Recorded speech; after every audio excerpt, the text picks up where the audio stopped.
we're not really competing with anybody. It's getting the customer to understand that we can help them in that people decision-making process and enable them to get a better outcome. Now, if you're a small business, and let's say you're 10 people, obviously every one hire makes a dramatic decision. And if you look at the data, that can cost organizations tens of thousands of pounds if they get it wrong. Today, my guest is Andy Bradshaw. Andy is the CEO of SHL. SHL is a company that essentially deals with talent management with AI software. Andy, welcome to the show. Tell us a little bit more about SHL, about yourself and what you guys do. Thanks for welcoming me. SHL. Actually, SHL is a 50-year-old business, but I sometimes describe us as a 50-year-old startup. Because actually what we're doing now is dramatically different from what we did 50 years ago. Fundamentally, we help organizations of all sizes with their people and their workforce and making decisions about their people and their workforce and hopefully getting a better outcome.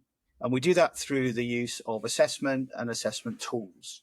And they could be used for hiring, to hire graduates or managers, or they could be used in what we call talent management, which is making decisions around succession planning, promotion, moving people into different roles. And we provide tools of all different shapes and sizes that enables organizations to do that.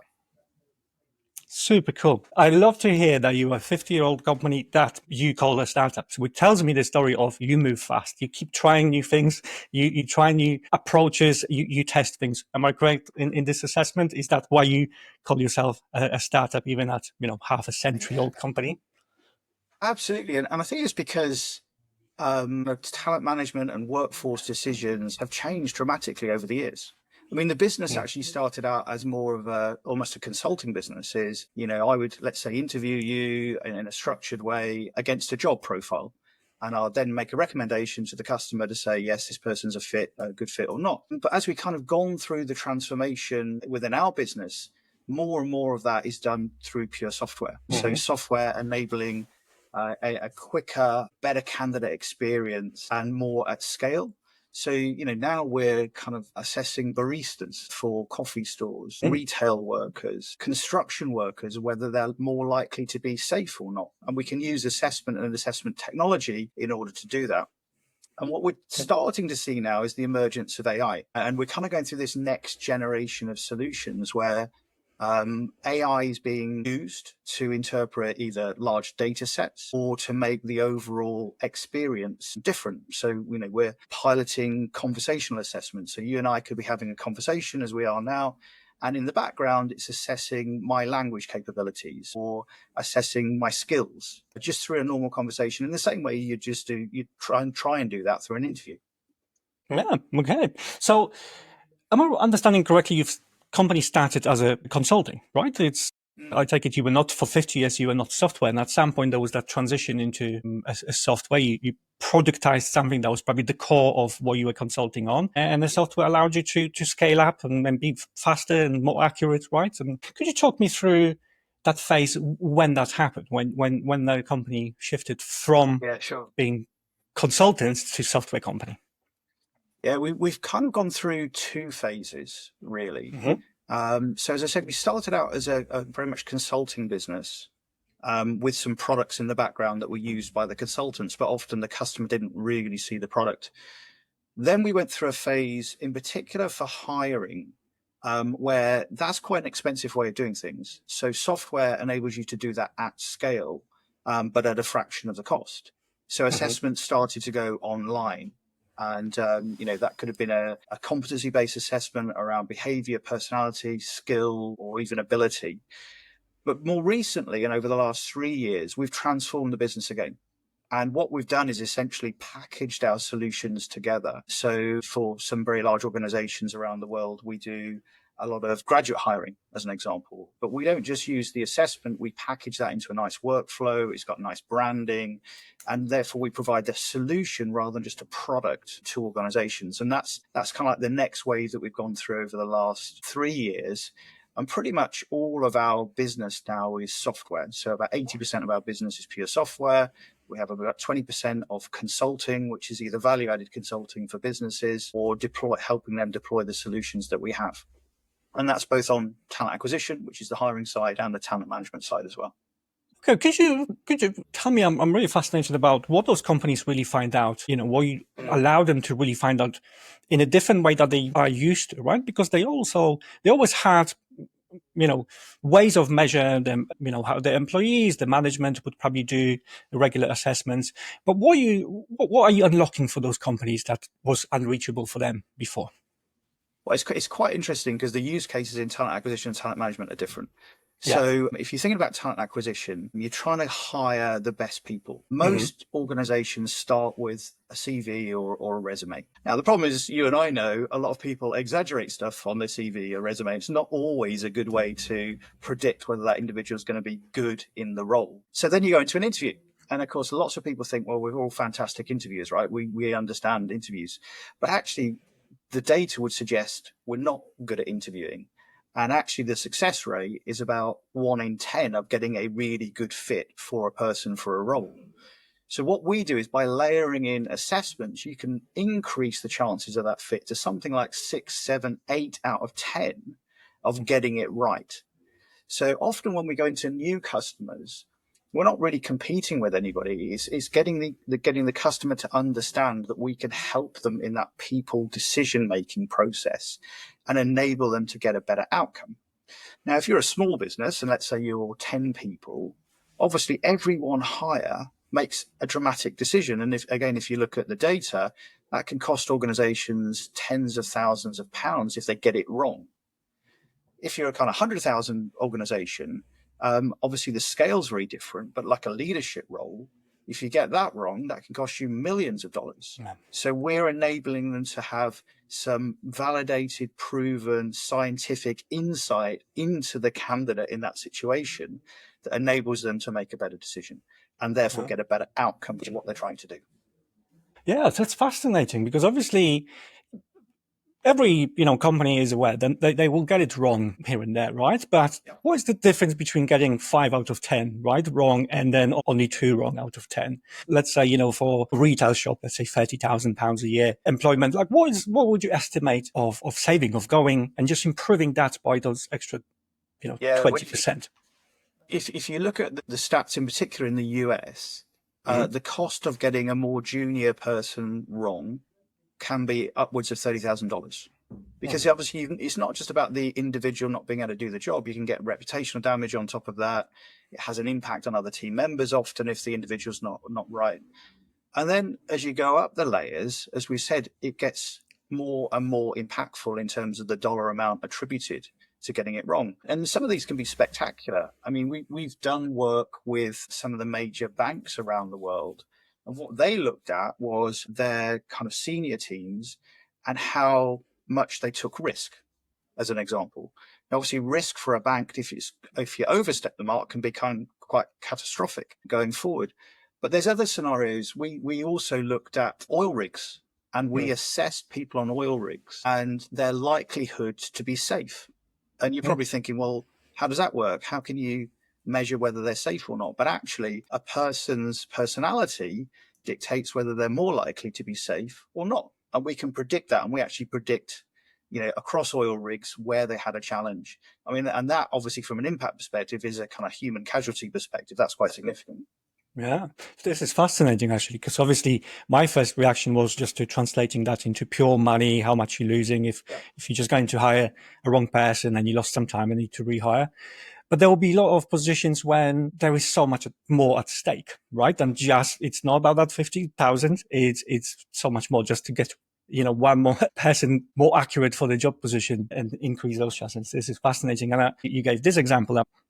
Aware there's probably 10 or if not hundreds of different jobs like this, right? That are so many different layers.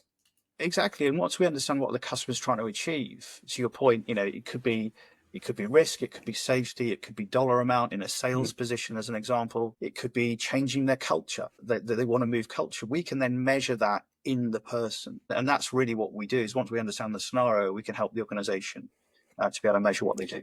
Yeah, super cool. Okay, so I've got a very good understanding of how you help companies. Obviously, we just touched one side of it as I gather, but I want to find out a little bit more about your new client acquisition. How are you finding those companies that you worked with over the years, and how was it when a few years ago when the head of sales, chief sales officer, and maybe how it changed to now? Is there any big shift or in your strategy? Yeah, so we serve customers from small, medium to large. And we do that.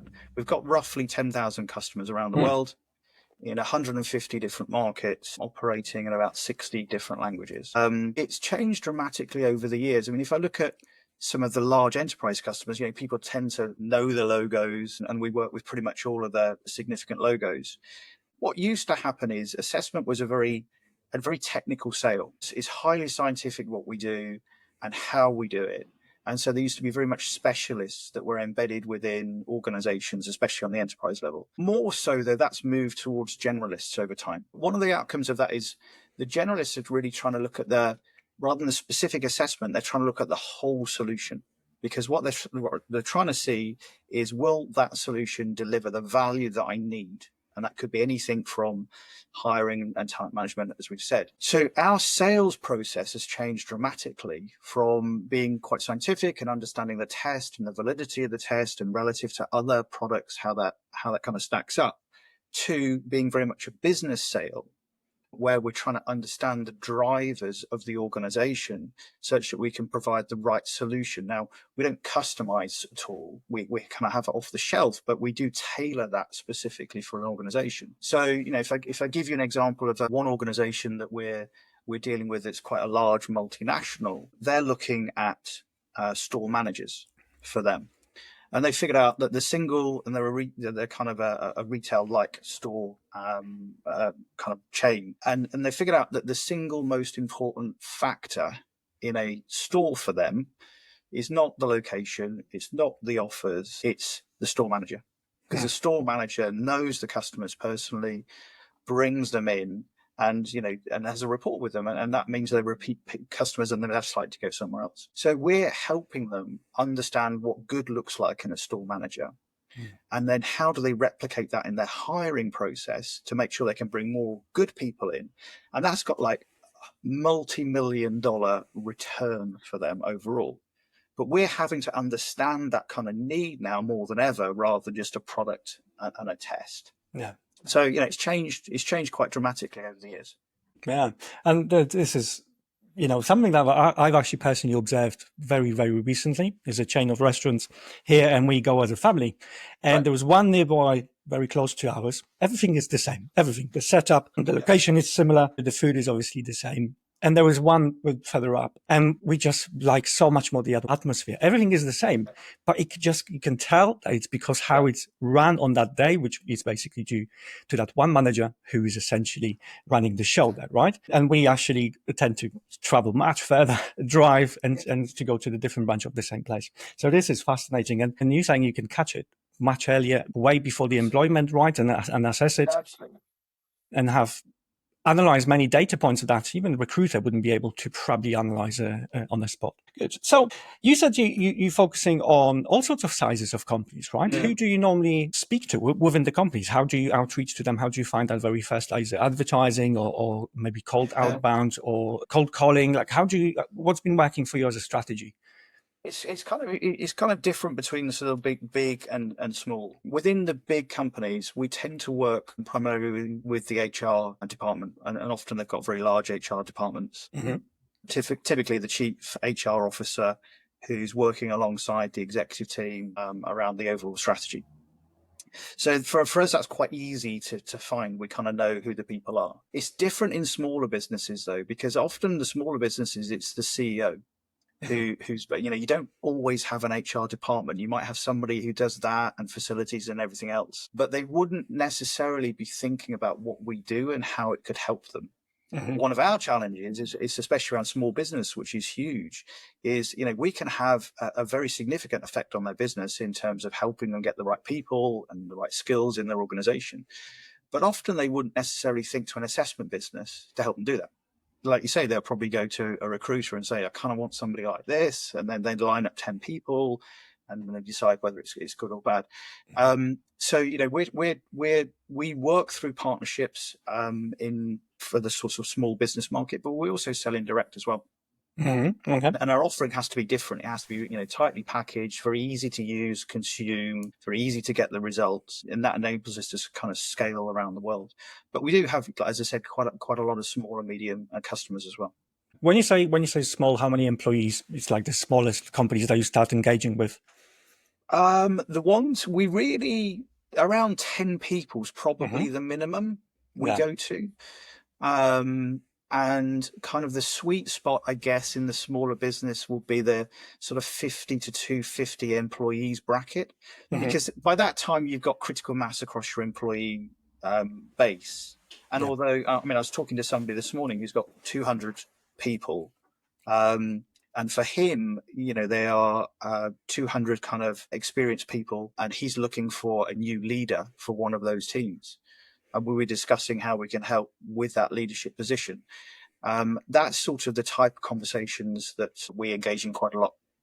Yeah. But I take it you've got, that very fast initial getting attention from that CEO, because at the smaller ones, it's no HR department, as you said. There was no one sole responsibility to make sure that the team is great, apart from when there is a very good CEO and they start thinking about it very early on, right? And because it's just one part and there's another 20 different parts, right? Just getting this attention, you may sound exactly like any other recruitment agency. I'll find you the perfect fit and the same claims like everyone else, right? So how are you tackling this at the very first? Is there some advertising? Is it outbound? Is it events? What's been working for you to have that very first engagement with them? It's advertising, it's online, tools like LinkedIn, enable us to do that. And what we find is we need to be quite specific. People, when they see something specific, so let's say hiring for sales, we can tell what a good salesperson is. We can tell whether they're more likely to be new business, whether they're better at account management, whether they're bigger with big businesses, small businesses, what motivates them. So if we do a campaign around sales and selling, they're not thinking assessment. They're kind of tuned in straight away to actually I've got that problem and I need to help with it. And so certainly at the low end, it's less about, we're an assessment business, come and talk to us. It's more specific around, sales, safety, leadership, and people then lock in and they go, oh, okay, that's a different way of doing it. And often they like that way because they're not reliant on necessarily a recruiter and the recruiter putting the right people in front of them. They've actually got something alongside them that enables them to make a decision. Okay. Yeah. All right. Super cool. And then what's that your most popular first step that, when that company comes to you, and what do they ask for? To assess the next hire, assess the current team, if everyone is in the right place. What's that very first thing that you find as the most popular? It's, it's highly variable. It really is. I mean, we've got 8 solution areas that we've got kind of 4 in hiring and 4 in talent management. And they are, when you look at the data, it's equal entry points into organizations. So, somebody could have a leadership need. They're going through a transformation. They want to change their leadership.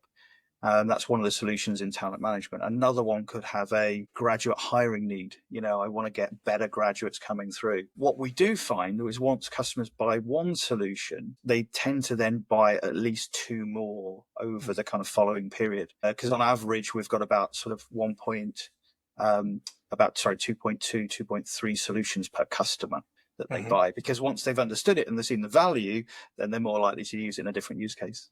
Yeah, interesting. Yeah, I thought there would be something that we call it land and expand, right? Just land with something, either assessment of your current 20 people you already have, or assessment of the next 3 hires that you're really planning for this year, right? Yeah, it's highly variable. The company I was talking to this morning, they started off with a leadership challenge. The one they've got this afternoon, they've got a hiring challenge around mid-managers. It really does change.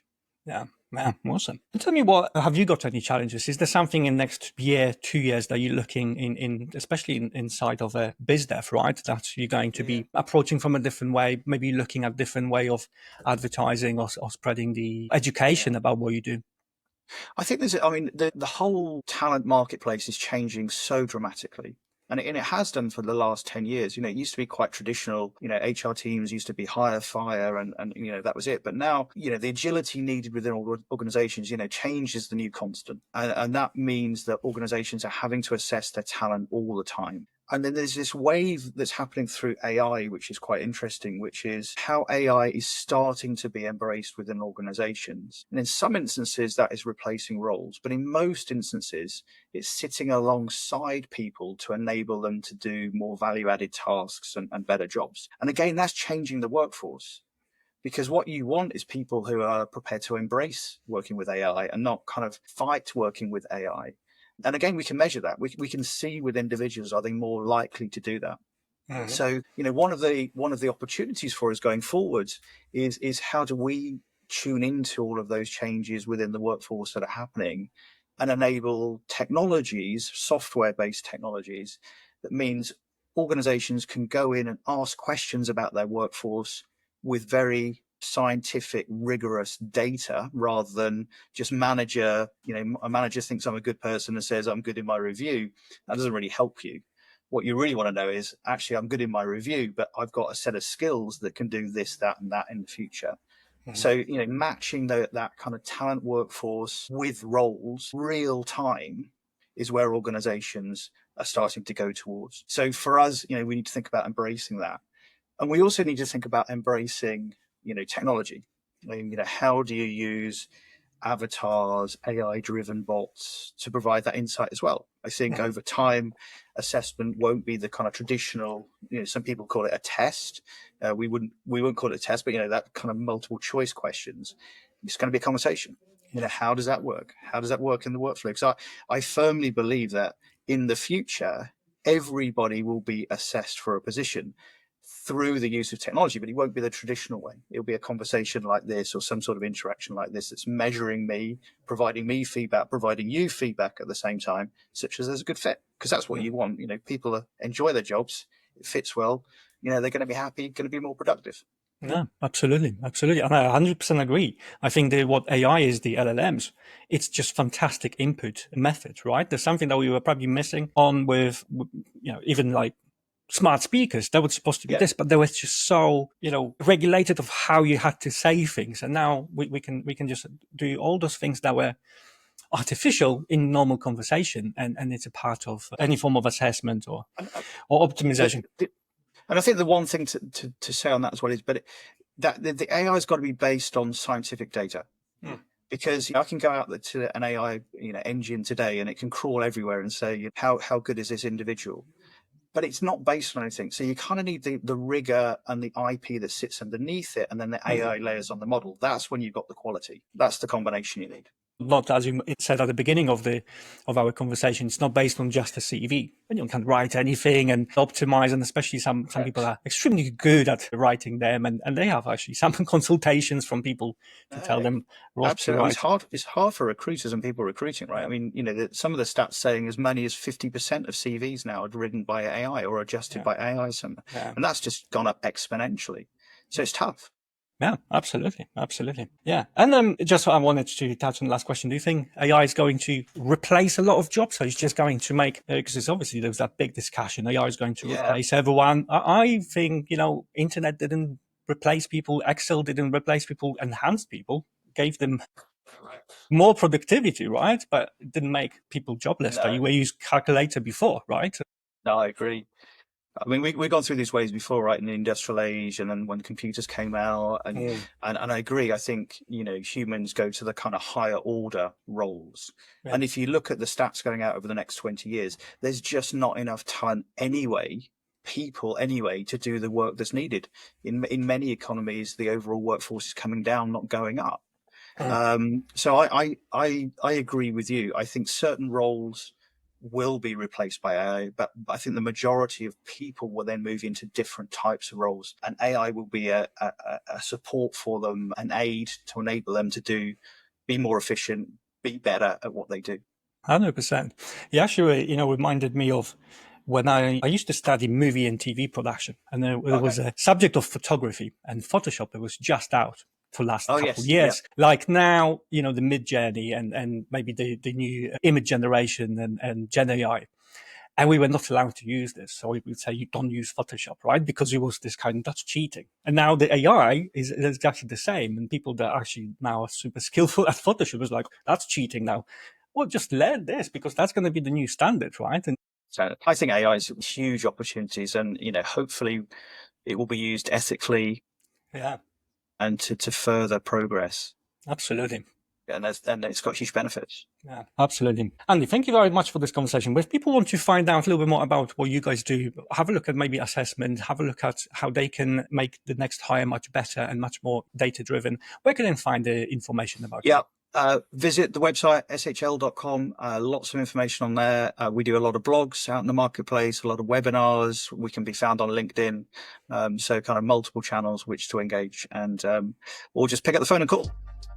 Thank you. Thank you very much for sharing all the information today and joining me on this show. I really appreciate that. Thanks a lot. Thanks, Pete.